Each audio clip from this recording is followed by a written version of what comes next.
He told me the honeymoon wasn't just a trip, it was supposed to reset their marriage. But then he told me what my sister did on the third night, and suddenly, everything I thought I knew about her collapsed. I can't believe I actually let myself get roped into this. $6,000. That's what I shelled out for my sister's honeymoon, only to sit at a family dinner weeks later and hear her call me a loser. Cheap. Like what I gave wasn't good enough. And the worst part? I should have seen it coming. See, my sister Amanda has always been dramatic, to put it nicely. Growing up, she thrived on chaos, always in the middle of some storm. But when she asked me for help with her honeymoon, I thought maybe, just maybe, this time she'd finally grown up. Let me backtrack. Amanda had just married Kevin. And compared to her first husband, Brandon, this guy was a saint. Brandon was the definition of dead weight, never held a steady job, treated Amanda like his personal maid, and acted like responsibility was a curse word.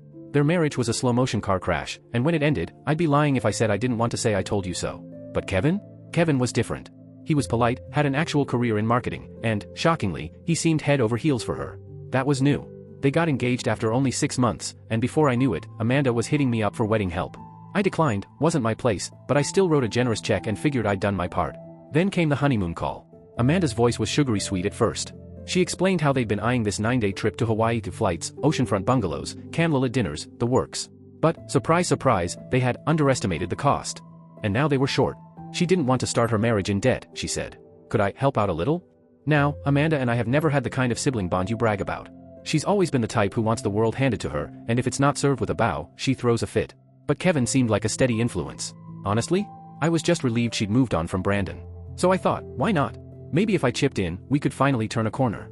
But when she said, help a little, what she really meant was, pay for everything. Flights, beachfront bungalows, snorkeling excursions, a freaking helicopter ride. By the time the dust settled, I had dropped $6 grand on this trip. $6,000. I told myself it was worth it if it meant making them happy. And then, silence. Amanda, the same sister who practically lived on Instagram, didn't post a single picture. No sunsets, no tropical drinks, no living my best life captions. Nothing. It was so out of character that even my wife and younger sister pointed it out. We joked that maybe Kevin finally convinced her to unplug, but something about it gnawed at me. Fast forward to the night they got back. Family dinner at my parents' place. I was eager to hear how it went. I wanted to feel like I'd done something good. Kevin walked in smiling, tan, relaxed. Amanda walked in too, tan, yes, but scowling like someone had stolen her car. My stomach dropped. I knew that face. Dinner started light. Kevin carried the conversation, telling us about snorkeling with sea turtles, swimming through schools of neon-colored fish, taking a helicopter over volcanic craters.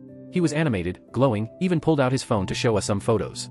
The bungalow view at sunset was breathtaking, Amanda had flowers in her hair, everything looked magical. For a moment, I let myself relax. It sounded like they'd had the trip of a lifetime. Then my mom, smiling, said, your brother really went all out for you. What a wonderful way to start your marriage. Everyone nodded. I looked at Amanda, waiting for a smile, or even a simple, thank you. Instead, she slammed her glass down, stood up, and said, are you kidding me? The room froze. A 9-day vacation? That's it, she sneered. Do you even know what people post online? Month-long trips to Europe. Parties in Santorini. And you gave us a bungalow? Half the restaurants were basic. I just stared at her, thinking it had to be a joke. But her glare told me she meant every word. You're such a loser, she snapped. If you couldn't afford a real honeymoon, you shouldn't have offered in the first place. The sound of my wife's fork hitting her plate echoed across the table. My little sister's mouth fell open. Even Kevin looked like he wanted the floor to swallow him whole. My parents exchanged one of those silent, horrified looks. And everyone turned to me. I took a slow breath, looked Amanda dead in the eye, and said, wow, you're amazing. Then I let her have it. Amanda, do you hear yourself? I spent $6,000 to give you the honeymoon of your dreams. And you stand here calling me cheap? A loser? Do you even realize how entitled you sound? Do you know how many people would kill for a trip like that? She rolled her eyes, arms crossed like she was the victim here. Something inside me snapped. You want to talk about cheap? I pressed on. Fine. Let's talk about how you've never once paid me back. Not when I fixed your car in college. Not when I covered your rent. Not when you begged for help after your divorce. I've always helped you. Always. Because you're my sister. But this? I shook my head. This is beyond selfish. I turned to Kevin.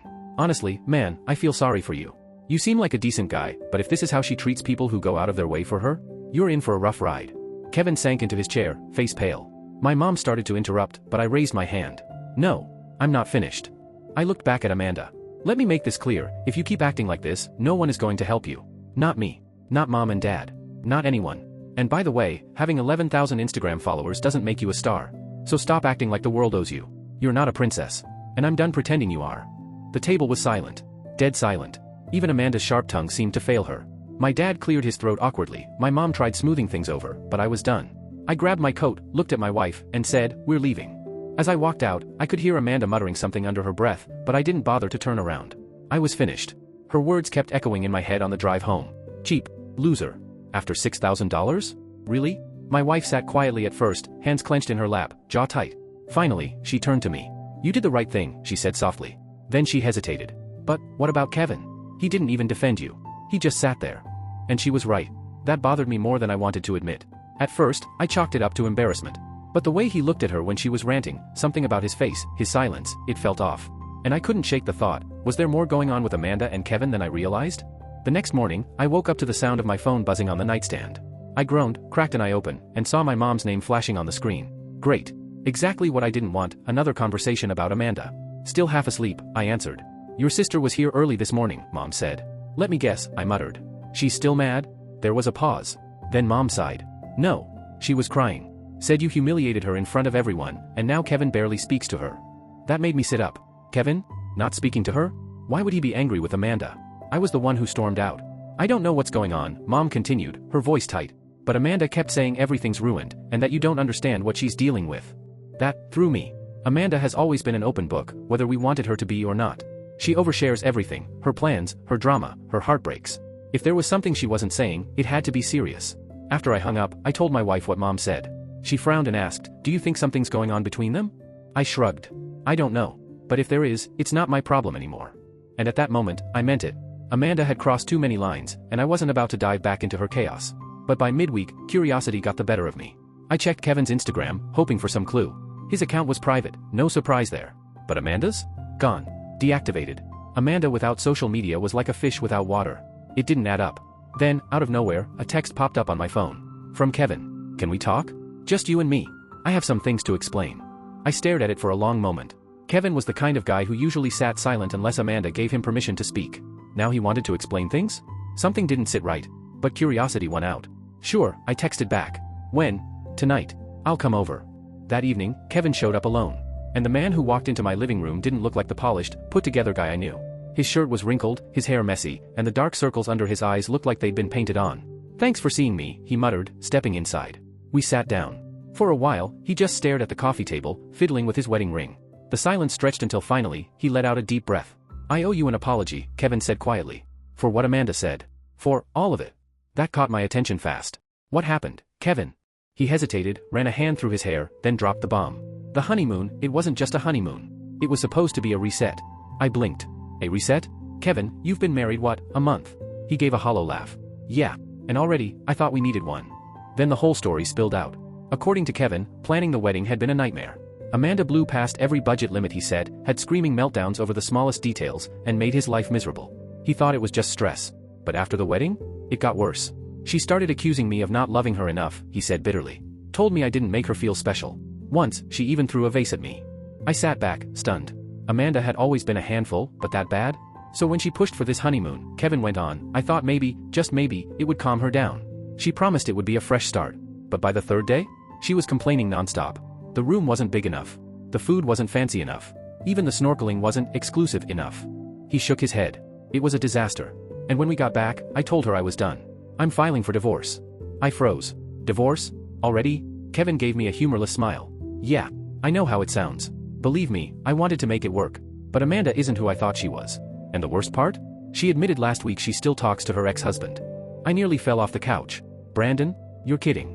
Kevin shook his head. Said it was harmless. But I checked her phone. She's been venting to him about me since before the wedding. Told him I wasn't man enough for her. Those words hit like a gut punch. For a moment, I didn't know whether to be furious at Amanda or just pity Kevin. "Well," he said, standing up. "I thought you should know.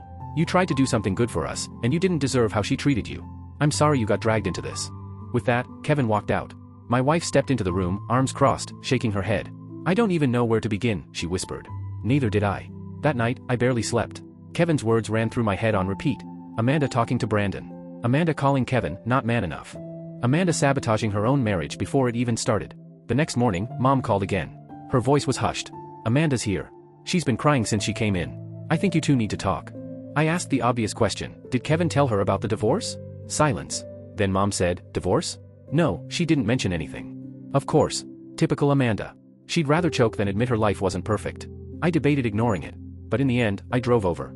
When I walked into my parents' kitchen, Amanda was slumped at the table, eyes red and puffy, hair tied back in a messy bun. She looked up at me, and for the first time in forever, that smug, entitled expression was gone. "I'm sorry," she whispered. I folded my arms.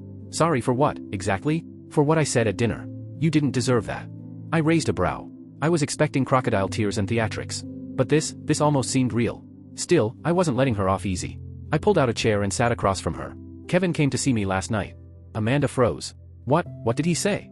"He told me everything. The fights. The vase. The honeymoon complaints. And yes, Amanda, he's filing for divorce."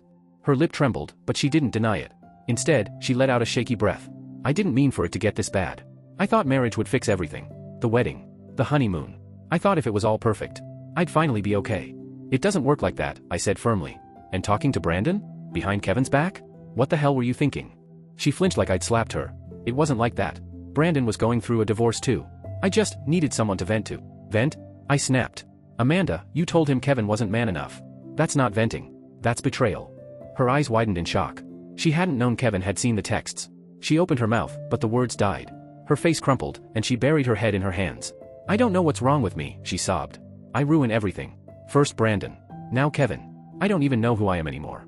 For a second, I just stared at her. Amanda, the eternal drama queen, actually looked broken. "I can't fix this for you," I said finally. "You have to figure it out yourself." "But I meant what I said at dinner. I'm done bailing you out." She nodded slowly, wiping her face on her sleeve. "I understand." For once, I almost believed her. Still, I leaned in and made it clear. "You're an adult, Amanda. Your choices have consequences. You want to throw tantrums and treat people like garbage? Fine. But don't come crying to me when it all falls apart. Mom and Dad can't save you anymore, and neither will I." Her head snapped up, panic flickering in her eyes. "You don't mean that." "Oh, I do," I said flatly. "Stay with Kevin and try to fix it, or walk away. But either way, I'm done being your safety net." For a moment, I thought she'd burst into tears again. But instead, she straightened up, brushed her hair back, and whispered, "I'll fix this. I promise." "I hope you do," I said, standing. "Because this is your last chance." On my way out, Mom caught me in the hallway. "That was hard," she said quietly. "It had to be," I replied. "If I keep saving her, she'll never change. And I'm done carrying her weight." When I got home, I felt lighter. For the first time in years, I wasn't bracing myself for Amanda's next disaster. A few weeks later, my phone buzzed with a message from Kevin. "We're going to counseling. I don't know if it'll work, but we're trying." I stared at it for a long while. Then I put the phone down without replying. It wasn't my fight anymore.